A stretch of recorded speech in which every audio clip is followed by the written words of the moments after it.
Hello and welcome once again to Age of Wonders Planetfall. My name, as always, is Orange, and for today's video, while I think that I'm probably going to end up titling it something like on mid-range slash tactical builds or strategies or something like that, um, the actual discussion I'm going to have is probably going to be even filled with more sidetracks than usual. Um, and there's a reason for that, which is that while I think there is a lot of value to be had um, in going into more detail on what I mean when I say a mid game, and for reasons that will become apparent when I'm trying to change to a tactical game plan, um, in practice, the tactical slash mid game plans are very similar to what people do in single player. So trying to show one off is not really productive because it's basically just sitting and playing the game. But it is there are nuances that are very important, I think, to discuss, especially from a multiplayer perspective that I think will hold value. So I want to have that discussion, but I can't show a lot of that off. And that discussion by itself, I don't think will take a whole video. Probably won't take the whole video. And so I'll sidetrack with a couple other things that I've been wanting to talk about. And then hopefully I'll finally actually end with doing a quick Vanguard fight here against this Cosmite node and go from there. So for this particular game, I just picked one of my random Vanguard leaders. So I didn't really have a huge goal in mind. I did all my standard starting the game stuff, starting out the game stuff that I normally would do. I guess the big one that I have forgotten to do is I forgot to buy my AI city at 45 or close to it, so I'm going to be slow on that. In fact, let's send this guy up to try to rectify that. Not that it'll matter, because this game will be done the second this video is done, and I'll never resume it again. But in any case, nothing special from that perspective. So let's dive into another one of my favorite discussions where I just move my mouse around the screen and nothing happens for 20 minutes. But let's revisit something that I've said in previous videos, which is the three general kind of rock paper scissors combinations of strategic approaches to Age of Wonders multiplayer. And while this discussion is going to be by necessity very focused on kind of assuming 1v1, I do think that these three approaches, to a first approximation, very much apply to larger games with potentially more players and a little more complex interactions. But I do think that the core of this always applies, and that understanding these three approaches and how they are different, what makes them strong, what makes them weak, is just a good thing to know. Because like for something like the rush build, if you can pull off a rush build, the AI becomes trivial because it can't handle it if you can show up. I mean, again, with my rush, which I didn't do particularly great on, I mean, I made mistakes. I was distracted by talking. I still was able to handily defeat the AI. With really no sweat.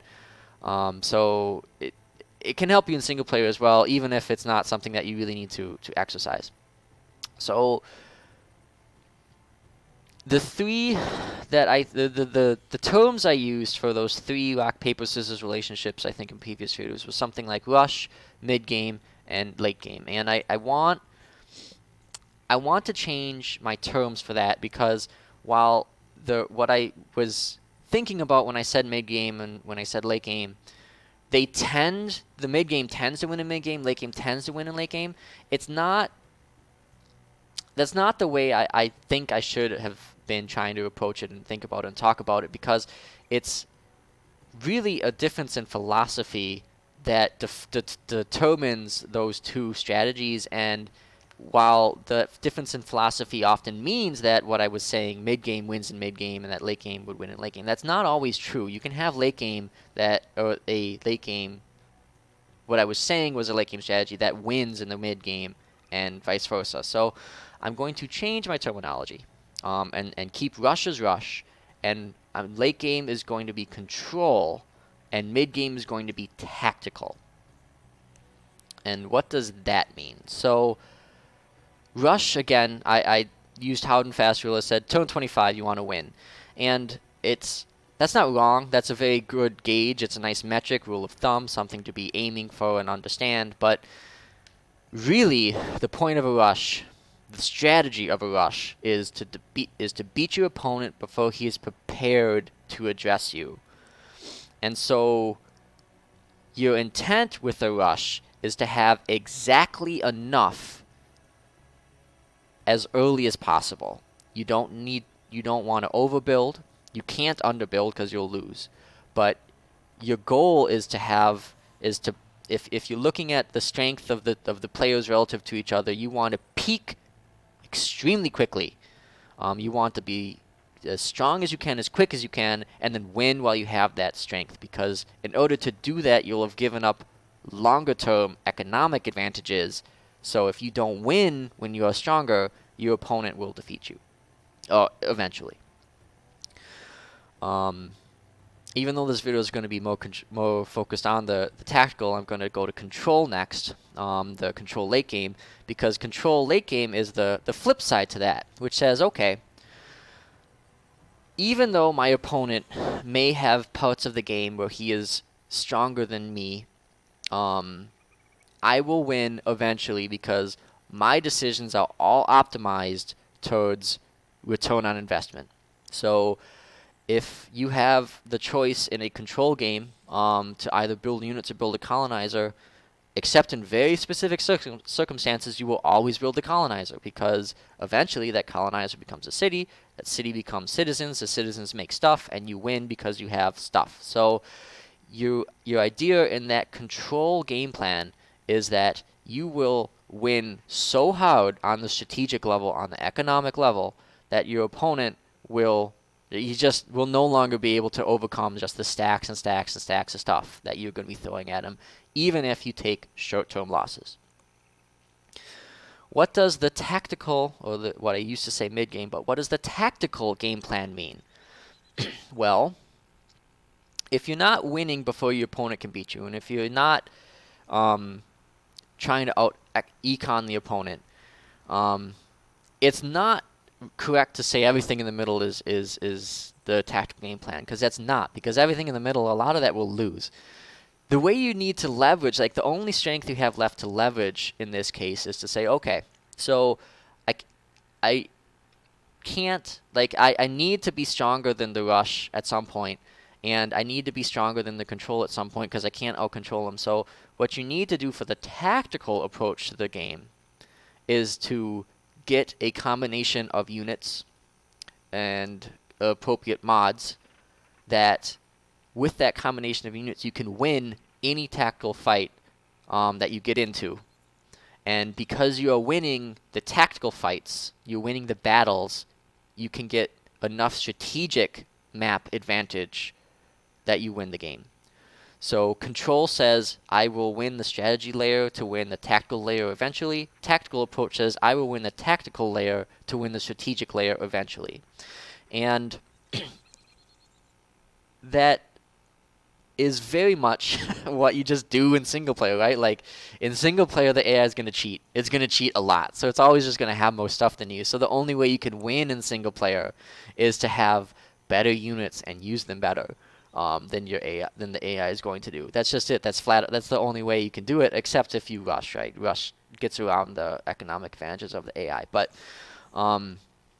that's why it's the easiest, I think, initial way to get into multiplayer is to approach it with that tactical mindset. But that's not necessarily the best one, and that doesn't mean it's simple, because while it's the easiest way to get into it, the practical decisions you have to make for a tactical game plan, I think, can often be way more difficult than for a rush or for a control. Because for a rush, well, once you practice and start, doing a little bit of rushing and get into that mindset, it's actually not that difficult to get the basics of the rush down. It's, just work towards getting units, throw them at the opponent as quickly as possible. Like, it's a pretty simple idea. Similarly for control, the basic idea is, I just need more stuff. I want to build colonizers, build cities, grow those cities like that. That's relatively easy. Tactical is hard because you need to know and understand, am I actually stronger than the opponent right now? Because you need to be able to look at, like, identify your opponent and say, okay, if he's rushing, how do I need to approach this game? How do I change my approach? Because you have to be the flexible one. You're stuck in the middle. You are the one making the decisions. So how do I change my approach against a rush guy to make sure that when he gets to me, I have exactly enough to beat him? And then vice versa, if you look at your opponent and you're like, uh-oh, I think my opponent's going to have more of a control game plan than me. What do I have to do to get an appropriate spike in power so that I can beat his armies in the field, and then by beating his armies in the field, I can beat his cities. And that, judging that, means you really need to properly be the tactical player. And again, not tactical as tactical layer, but tactical as the tactical strategy. To properly be the tactical player, you really need to understand what your opponent is doing a lot more, because essentially, as the tactical player, you need to be able to both be proactive and reactive. You need to be able to be the one that reacts to rush, and you need to be the one that is proactive against control. Whereas both of the other options, the rush player will always be the proactive one. The control player will always be the reactive one. So you generally can just focus on one of the two. You need to do both for the tactical game plan, which is why I said mid-range or mid-game. Because that tends to mean that against the rush players, you playing to the late game, against control, you're playing to the early game, so you're stuck in the middle. But that's not necessarily true, because there are control game plans, by the definition I'm using of control. There are control game plans that can win pretty quick. And there are tactical game plans that can take a long time to really get spinning. And for kind of some examples of that, so let's look at something like, Syndicate is a great example of somebody that is often going to be the more control game plan, because their units are just a little worse. So they're just going to struggle on the tactical side of things, by definition. So they need to win on the strategic level, but they can do it in a lot of ways because they have all this invisibility and stuff like that, right? So even though you can do something like a modified, what I was saying, I was doing my rush build with the scouts. Well, you can do a modified version of that where your goal isn't just to get 1,000,000 scouts. Your goal might be to just have one well-equipped stack of scouts your opponent can't find. You pose enough of a threat with the rest of your empire that when your opponent starts to attack you, you use those scouts to knock over cities where your opponent can't address it because his army's somewhere else. It's a very controlling game plan, but you might win by turn 30 because your opponent had to come to you, and then the second he did, he couldn't stop you when you just destroyed his empire from behind him. That's kind of the rogue game plan for anybody from Age of Wonders 3, of just ignore your opponent's armies and beat him everywhere else. So there are control game plans that are not late game focused. And for the tactical game plans, there are tactical game plans that can be pretty late game, right? Like, you could take something like this Vanguard build that I'm slowly getting to, and you can say, like, I don't really want to push until I've got laser tanks. And that's pretty late down the line, but if your opponent is a control player, you'll have the time to do that. And so you'll still be the tactical player. You still will be the one that's saying, no, I'm not going to just build economy, build economy, build economy. But you're not going to really start pressuring maybe until turn 35 or 40. Like, that just may be the way that your tactical approach is going to go. So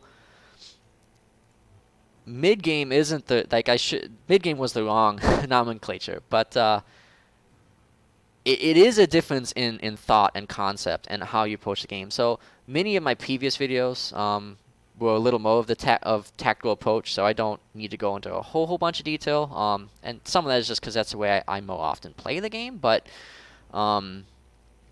it's also because it's the most natural extension of the way people commonly play to begin with, I think. What else do I want to talk about on that note?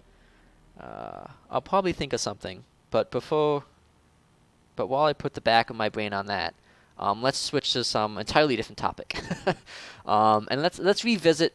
In one of my earlier videos, I very quickly talked about the relative importance of resources.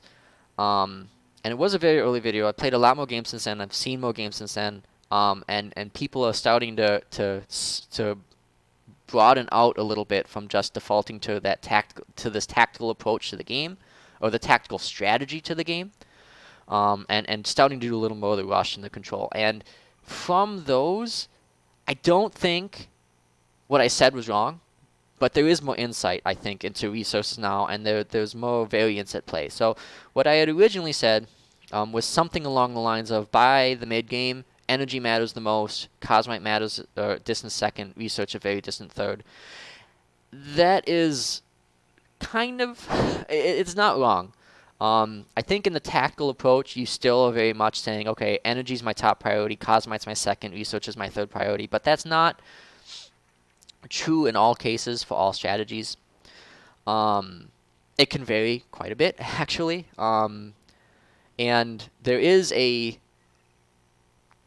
and before I get to that, let's sidetrack the sidetrack to say that there are very much differences as the game goes on of the relative importance of these. So energy is the only one I think that is just always important. You will always want energy. That being said, you can get into points in the game as the game goes on where you have more energy than you really know what to do with or what to need. I'll bring up Syndicate again in my Vanguard video, but Syndicate are all the masters at this because their indentured are just so dirt cheap that they can't spend energy fast enough. And they don't have to spend a whole lot on upkeep. So even though they have a million units that don't cost anything, they're not that good, but they'll just have infinite energy and not a whole lot to do with it. So it's still important. They still need the energy to do everything, but their income is just faster than their ability to spend. So it becomes relatively less important. Energy is important very early in the game, but even in the early game, you can have situations that energy isn't that important because you can just start with 300 energy if you want. That's one way to make it much less important. But the other one is because with your scout pickups and with your clearing, it's often easy to get a very early significant amount of energy. And the general trend of how games go is for the tactical approach to the game, and probably to the rush to a certain extent as well. You'll get that big spike in energy from all your clears early on. You'll use that to build the units and mod the units that you wanted to use. And then you're just going to struggle because you'll have zero income, zero energy. And again, that this comes up in single player as well, so it's highly unique to the multiplayer experience. But it is important to note that I think that energy is one that in the early game you can make not be as necessary, which means you can focus on other ones. And why that's important to say is because the rush builds I talked about, or the rush build I was showing off, was a pretty conventional one. There are rush builds that are actually tech-focused, knowledge-focused, to where maybe you look and you say, okay, so the way I want to beat my opponent before he's prepared to beat me is I want to get a high-level vehicle and put a hero, probably two heroes, into that vehicle as early as possible, and have a tier 3 modded unit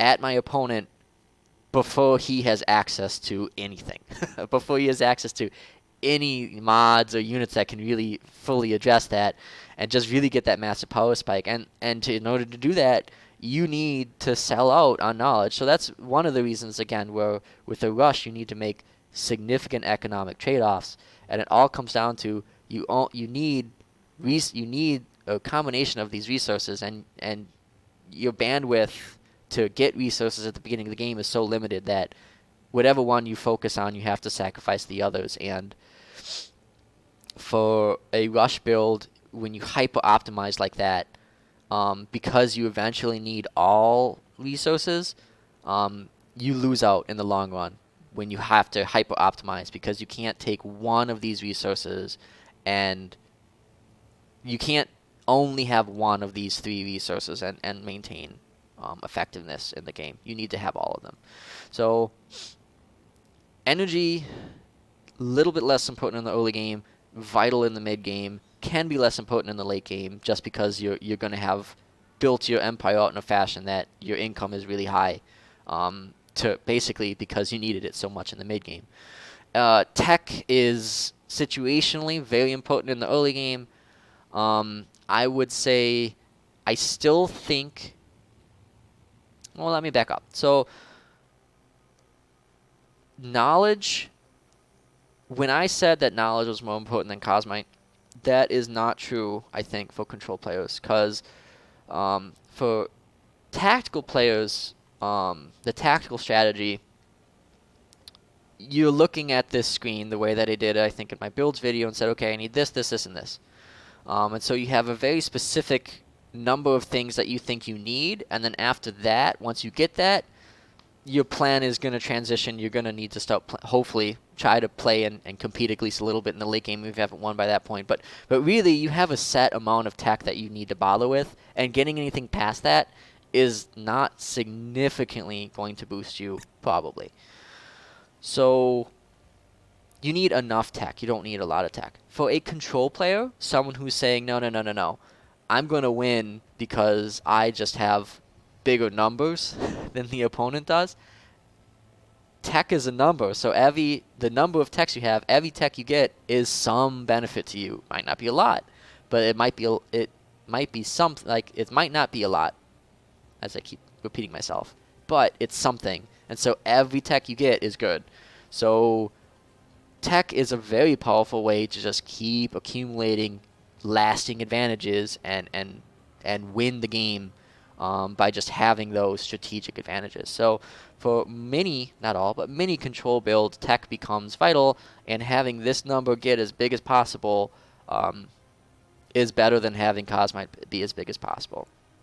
Because Cosmite is only useful for units. So for a tactical game plan, it is vital, right? Because either you're building a unit that costs Cosmite, or more likely, you're upgrading units that requires a bunch of Cosmite, and without the Cosmite, you just can't do it. You can't make your units as powerful as they need to be.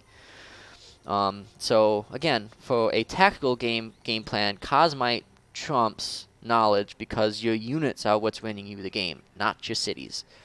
For control, that often does flip. I said that going back to my original video where I talked about it, I said this over this over this, and then nothing else really matters. Again, that's probably true for the tactical strategy for the most part. Before I get into the city resources, let's influence. Even for a control player, you're never really going to leverage influence a whole lot, I think, once you get out of the early game. Just because there's only a limited number of ways to spend influence, and it's also capped, so you can't just build it up forever and then spend it all at once. Often, in the game format I play, you end up at war with both your NPC factions, or you can end up at war with both the NPC factions and just really have nothing to spend influence on except spamming one or two of the strategic covert operations, and then building some forward bases purely to be more mobile on the strategic map. Even if you do have an NPC faction that you're at peace with and can buy some stuff from, the way most of the NPC factions are designed in the game, they tend to be stronger than more of the units they have. And because influence is a relatively slow trickle, there's not a lot of ways to significantly increase it. You won't be able to have a ton of NPC units at any given time. And again, it's capped, so you can't just buy 6 or 8 units all at once. You can only probably buy 2 or 3. And you just can't really get that magical number of snowball units together to really leverage the strengths of the NPC factions. Again, in slower formats, or if you're a heavy control player, that math changes a little bit, but generally influence is you really want some of it in the early game to buy some of the free independent cities, but you can't really get a whole bunch of it. Like, it's really hard to increase your income significantly in the early game anyway, so those time frames are kind of fixed of when you're going to be able to buy those cities. And so it's just once you get them, you don't have a huge demand of influence related stuff. So it's very much not an important resource. Don't forget you have it. It's a nice emergency button if your opponent's attacking you and you're like, oh crap, what do I do? Oh wait, I can buy three units from an NPC faction. Certainly do that. Realize you can. But it's best used, I think, as that emergency button and not really as something to focus on or depend on. Although, as always, I'm willing to be proven wrong. It happens all the time.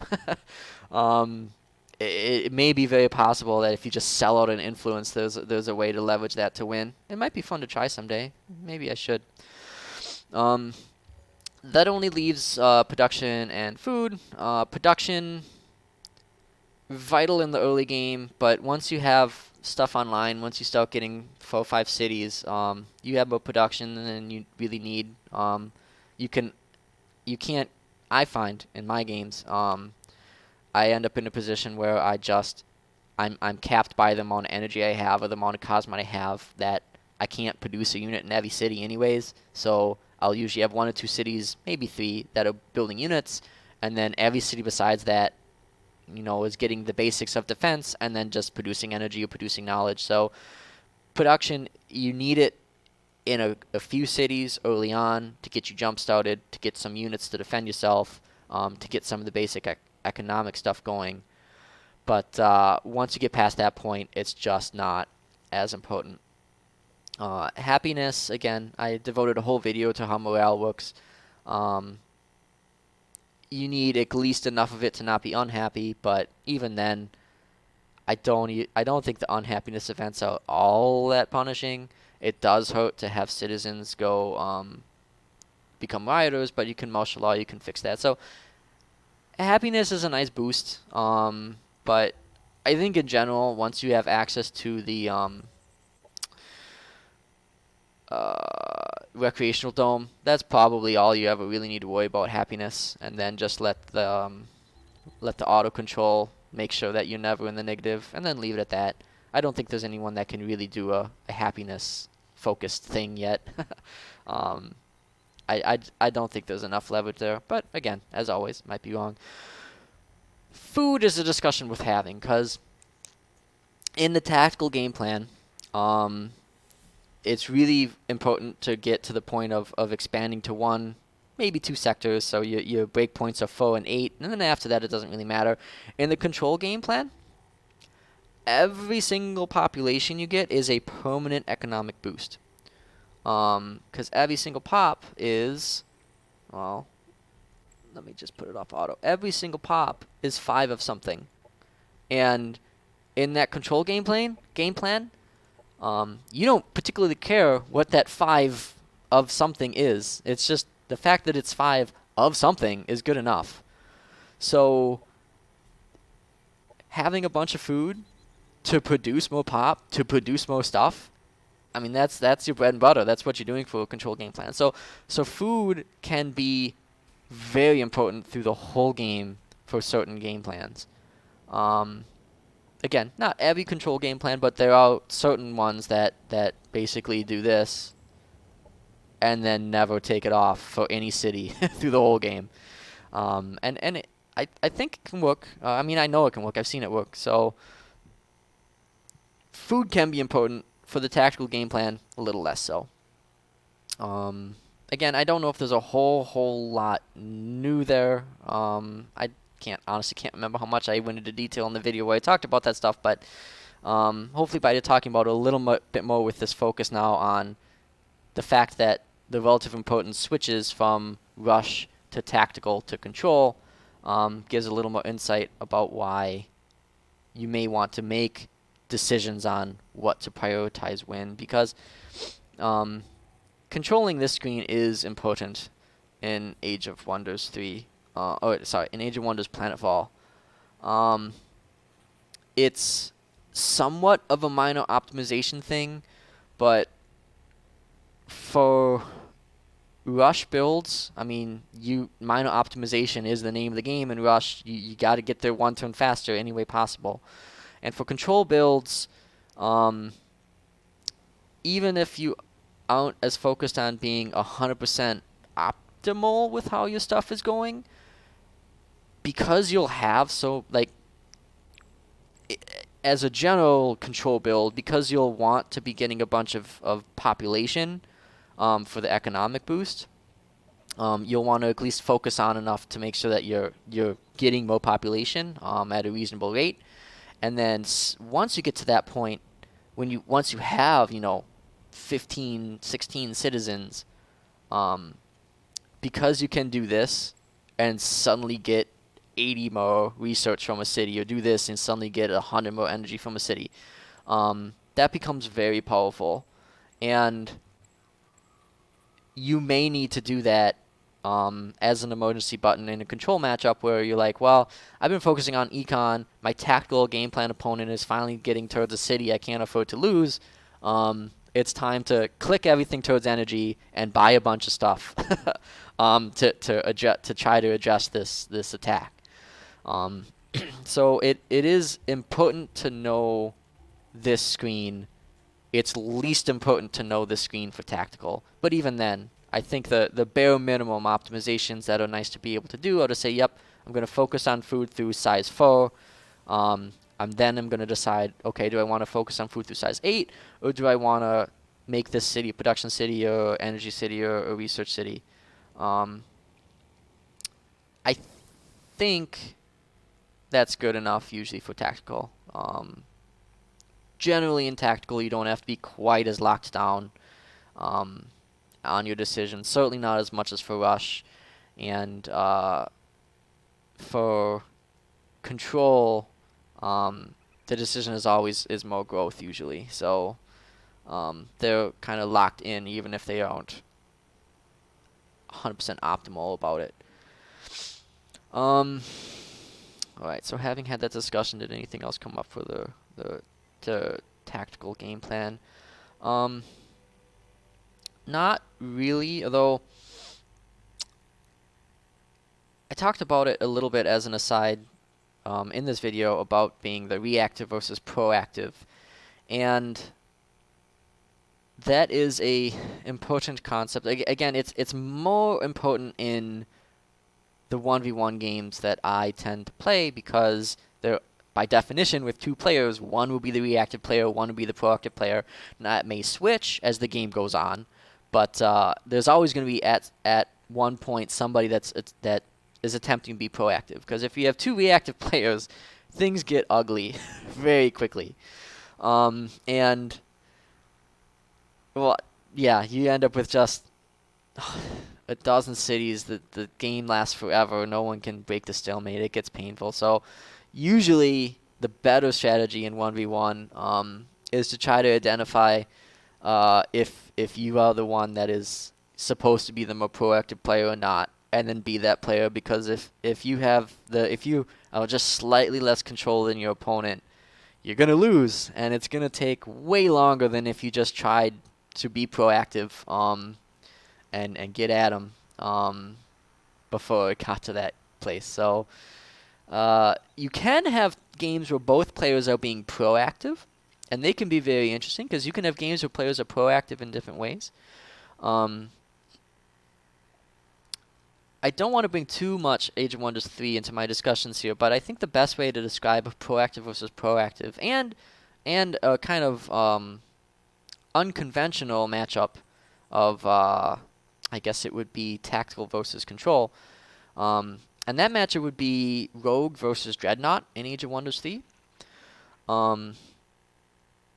which I saw a recent game that mapped out very well, which was Kirko versus Devar. Which, again, this wouldn't be every Kirko versus Devar, but the way the two players were approaching the game, it mapped out very closely to Rogue versus Dreadnought. And the reason for that is Dreadnought, and in this case the Devar player, were both playing towards a tactical, like, there were tactical game plans. Your idea with that was always to have an army that just, whatever you fight, you're going to dominate because you just have amazing units. So on a unit-for-unit basis, you're just better, even if you're going to be slow and not get to where you need to get necessarily all the time. It won't matter, because eventually once you get them in your hands, you're going to kill them. Rogue and the Kirko player, from that particular example, their game plan is never fight. never fight the enemy if you can avoid it. Just be where he's not. And so in this game, it ended up being that the control player had no cities by the end of this game. He just had one stack that was self-sufficient based on clearing, and had burnt probably 8 cities on its own. Whereas the Dreadnought player, the Devour player in this case, the tactical player, had also burnt down about 4 cities in the game, and was just, narrowed down to, at one point he was disbanding units and selling individual items to maintain his troops for just one more turn, in the hopes that he would get to, he would find an opponent's city, capture it, and control it, and then use that to get just enough energy to keep living. And so it was down to where the tactical player had 2 cities, neither of which he'd settled. One was an independent city he bought late in the game, and the other one was a city he'd conquered. And the Kirko player had no cities. Every other city on the map was burnt. And again, the Kirko player was very clearly the control, because he was leveraging his strategic advantages to try to eventually win tactical fights, whereas the tactical player was playing to the late game of, eventually, if there's nothing left but my cities that I can defend, I'm going to win.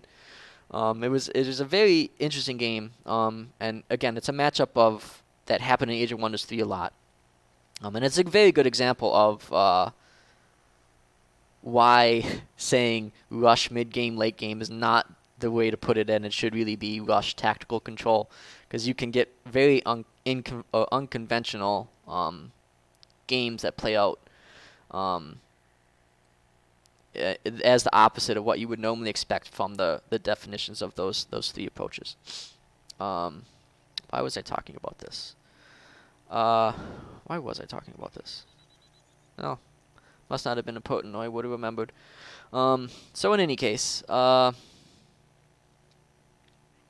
think that's it as far as the tactical discussion, because I don't really need to talk about builds. I've had whole videos dedicated to that, and at the risk of repeating myself for the nth time, again, the generic tactical game plan is very much starting out from a place of just how you learn to play Age of Wonders in single player.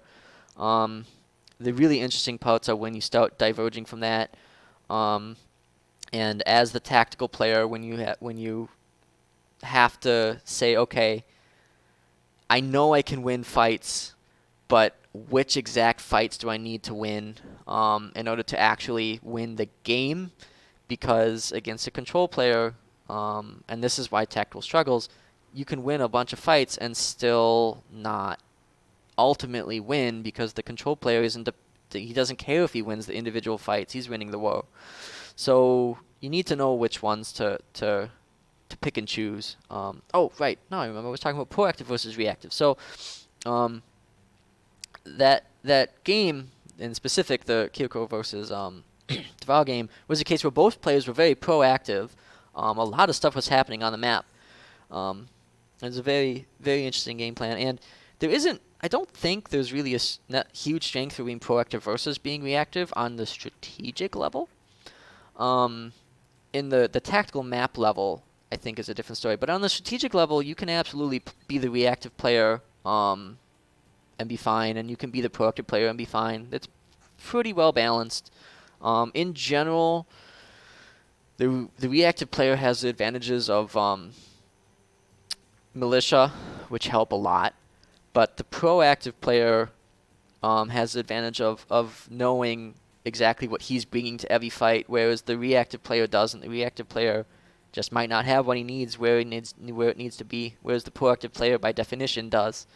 So it can play out very differently. But my advice to multiplayer is usually try to have in any game you're playing, try to have at least one person be proactive. Because the second you think that you are the less controlling player, that you aren't going to be winning the late game, you have to switch to be the proactive one, because if you don't, you're still going to lose. It's just going to take you 50 more turns until you realize it, because the other player has slightly better economy.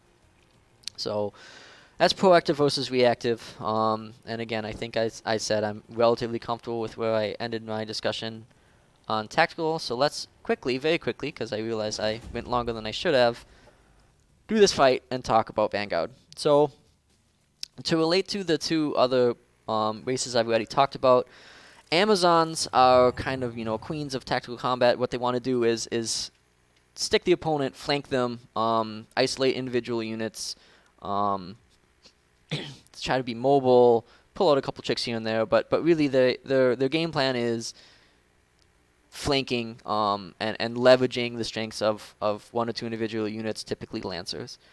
The Syndicate game plan is largely, on the tactical layer, is largely you don't need to fight the tactical layer if you can avoid it, because your units are just a little worse than the opponent. So when you do get stuck in a tactical fight, you're not necessarily expecting to win all the time, and largely they are a strategic map-focused race, in my opinion. What are the Vanguard? So I'm not a Vanguard expert. I know there are players that are way better at Vanguard than me. My impression from having played as Vanguard and against Vanguard is a lot of times you win. Like, when you win a tactical fight with Vanguard, you sit there and you go, how did I win this fight? Because many of the Vanguard units are just not great. They're fine for what they are, but like there's nothing on the Vanguard roster that you look at and say, oh man, this unit right here, this is the one that is going to guarantee that I win every fight. They just don't have that, and the reason that I'm coming up with, or that I have come up with over time, and I think it fits and it's right, is that Vanguard are very much the mixed forces race, and you need to have a little bit of everything they have. You can't win by only having troopers. You can't win by only having bikes. You need to have everything. Combined forces is the name of the game for Vanguard, because their stuff, when it all combines together, really meshes well, and they leverage all their strengths, reinforce on each other very nicely. And so Vanguard are combined forces, and that's how you want to win games as Vanguard. Don't get into the trap of over-focusing with any one thing, because then your opponent will exploit the weakness of that unit and destroy you. So on a unit-by-unit basis, before I hit end turn here, let's start with the classic Vanguard Trooper, which my view of the Vanguard Trooper is that it is a decent chassis for mods. It's not a particularly great unit by itself. I think Overwatch is largely overrated, because like it's comforting to, oh, I'm fighting a melee guy, he's going to have to come to me, and I've got a bunch of Overwatch. It's comforting to say that, but in practice, there are many, many ways to stagger units out of their Overwatch. And for something like and for Overwatch in general, it's hard to set up a tactical scenario where you can effectively Overwatch everything, nothing is unguarded, and that your opponent can't get around it. Because if you're in one big mega blob with a whole bunch of stuff in Overwatch, a single unit from your opponent that runs up, engages all the Overwatch, and then everything else that he's got just runs right up on you without being addressed. Also for the Vanguard, they are capable of doing pretty long-range stuff, but it comes relatively late in their tree. They still don't really have like just a dedicated sniper unit, in my opinion. So they can't really force the terms of the fight to be at range and force the opponent to come to them all the time. It's just not consistent. So I think Overwatch is just very weak as an ability. Steady aim is one of those abilities that is quietly good. You won't ever really notice that it's helping you, even though it is. Grenade is a trap for the AI. It uses it very poorly. It's only once per battle, and I'm still not really sure why. It doesn't seem strong enough. Like, that should have to be a restriction. The basic Vanguard Trooper is not really a great unit, but what makes it good is that it has access to firearms mods, which are very powerful, and it's cheap, and it's good in it's never the best unit for many situations, but it's always a decent unit in many situations. So it's nice to just have a repeating moderate attack unit that can inflict stagger.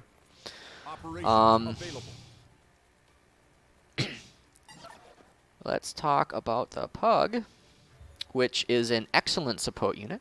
One of the stronger units on the Vanguard roster, in my opinion.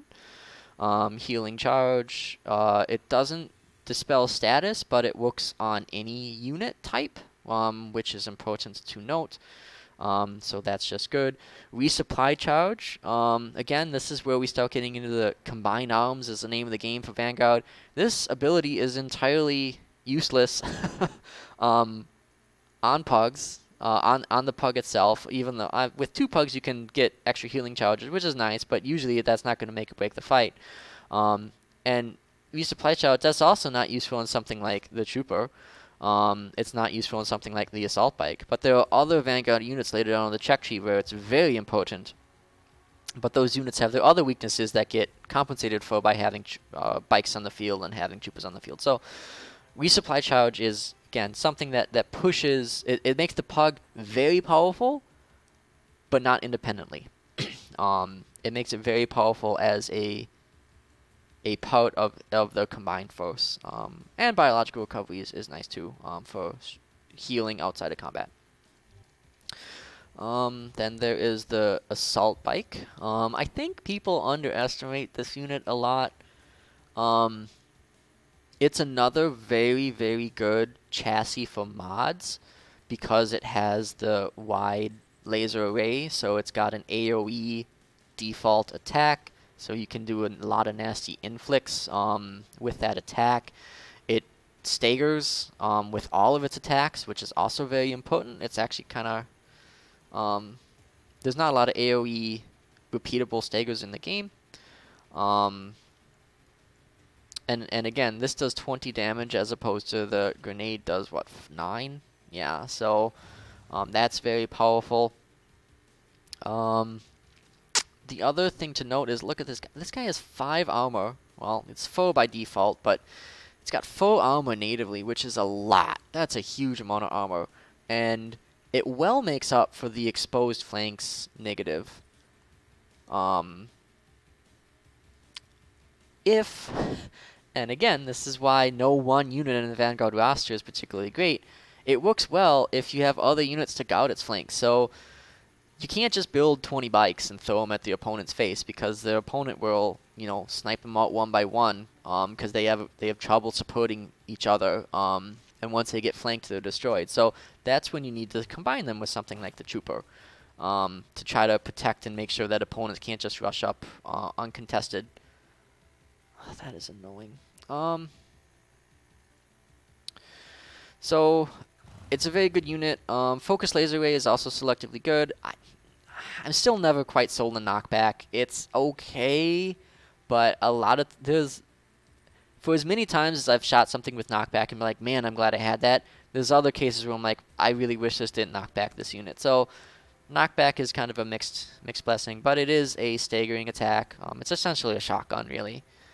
shotgun with knockback, which is fine. And again, laser weaponry is a nice weapon channel to have.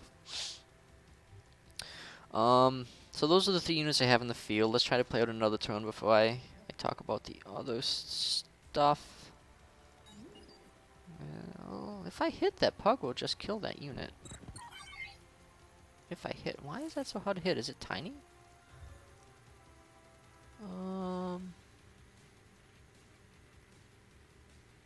I actually don't know why it's hit control. Oh, it's because it's technically in cover. Okay. Oh, right. That was stupid. Oh, well.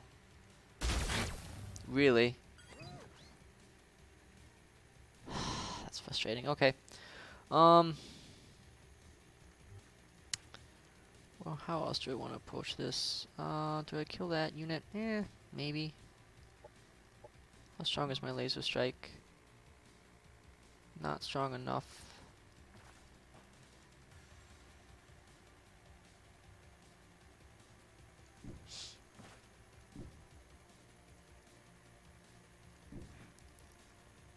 So, I got 2 shots. That's burning, that won't kill it. Okay. Let's finish that off. Enemy annihilated. How else do I want to do this? I really want to kill him. No line of sight. Okay. I guess in that case we move up. Finish this off. Down. Finish this off. And then get the bike in there. Enemy annihilated. Okay. Now end turn. And I am going to lose a unit here. Damn it. Which is unfortunate, but not super unexpected. I suppose I could have... Oh, I don't have my troopers modded yet. That's one of the reasons why. Okay, let's look at Vanguard units. And try to make this as quick as possible. So Assault Bike, I think the next one up is the Engineer, which used to be pretty bad, but now that they have Staker shotguns, they're significantly better. Again, independently, not a great unit. Gun turrets are fine, but you basically need a way to force the opponent to come to them, which is hard to do as just engineers by themselves. Repair tools is, again, just another heal that you can have on the battlefield. Targeting calibration is very good. It's a fine support unit. It's hard to ever say you'll want to focus this, but again, as I'm gonna repeat for the last time I'll say it is. Vanguard wants combined arms, so having a couple of these around is just a huge force multiplier for you. Next one up from there, I believe, is the it's the flying unit, which is I forgot to talk about owls. Owls are good scouts. Well, they're okay scouts. They're actually good battlefield units. They do have a point of defense points, targeting field. I said I wouldn't say it, so targeting field makes your other units a lot better, even though the actual base attack is okay, it's fine. It's one of the scouts that you don't mind having along to fight combat with you. Where the heck is the flying unit? Is the gunship. Gunships are, again, okay. Evasive maneuvers is very powerful. Crash down is mostly for fun. It's not really actually great by itself, but evasive maneuvers makes this unit very good, and it's got its native is a firearm attack, so you can put a really good firearm mod on it. Buster missile is good. Again, I tend to say that flyers aren't particularly strong units by themselves. Gunship does have more survivability because it does have evasive maneuvers, but you're trading attack power for that because you have to be moving. So if you move a whole bunch of tiles to get your evasive maneuvers up and make it hard to kill this unit, you're only going to get 1 attack off, which is fine if that 1 attack is your missile attack, but this is on a cooldown. So the gunship is okay. Like with all things Vanguard, you don't focus it though. You just build a couple of them and mix it into the rest of your stack. Above that is the laser tank, I think, before the walker. Laser tank is a very good unit. It is one of those units that you maybe could try to do a build around with, I think. Deploy smoke makes them very survivable. They have a sniper range attack, even though it's on a cooldown. And their basic attack, I mean, 12 strength repeating laser is just good. So this is a potential build around unit. It does come a little late. It's also elite, so it's hard to get to that point. But this is something that you start transitioning into, I think, later in the game. Once troopers become less effective. That brings us to walkers. Right now, walkers aren't very good, solely because of the 24 movement ability. Once, or if that ever changes, that they can become more strategically flexible, they are a good combat unit, I believe. Again, the strike missile is just good. Other thing to note is that they have a firearms attack, which means that they can get all the really good firearms mods, which again tend to be some of the better mods in the game, in my opinion. So walkers are strong. I don't know if I'd say they're stronger than laser tanks. They fit a different role, certainly, than laser tanks do. So good unit. It just crippled because you can't effectively use it on a strategic map. And then finally we get the drone carrier. This is where I have to lean on. I never build T4 units. I just never get it. It doesn't happen in my games. I see a lot of people saying that the drone carrier is trash. I'm not sure I believe it. I'd have to play with it, but I just don't play with tier 4s in games, so I won't make that judgment call either way. It certainly looks on paper like it's totally fine. Being able to summon a whole bunch of drones is very good. Maybe the downside I do see is that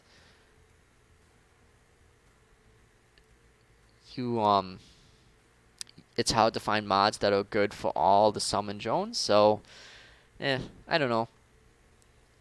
I'm not sold on saying it's bad by itself, but maybe it is. I don't play with it. So those are the Vanguard units, from my opinion, in a nutshell.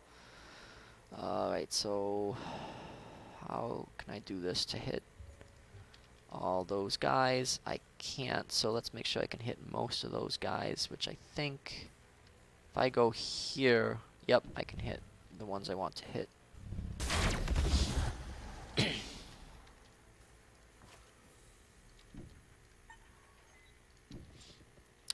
Nothing to heal, so I guess I just do my plink shot with this guy. Oh well. Wasn't super expecting to hit anyways. How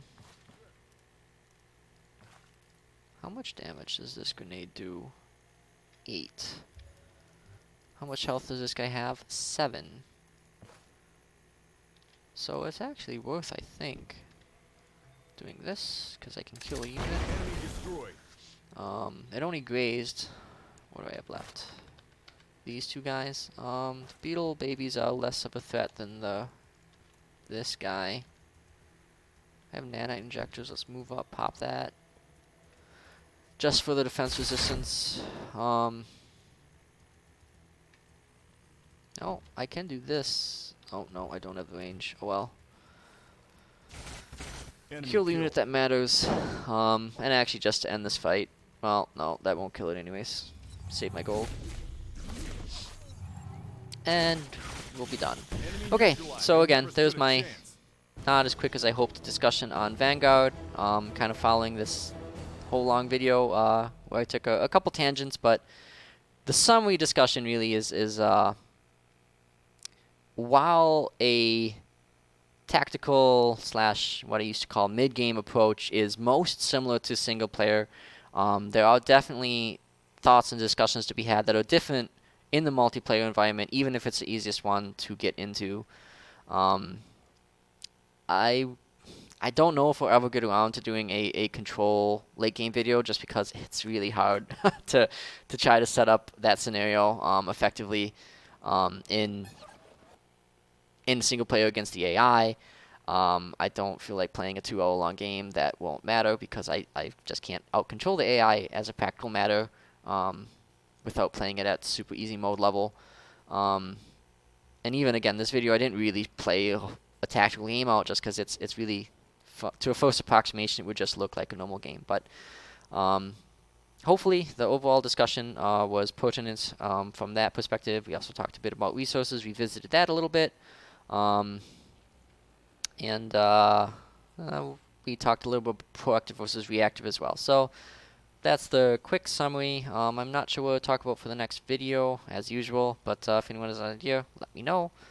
And from there, I guess, as always, enjoy Planetfall.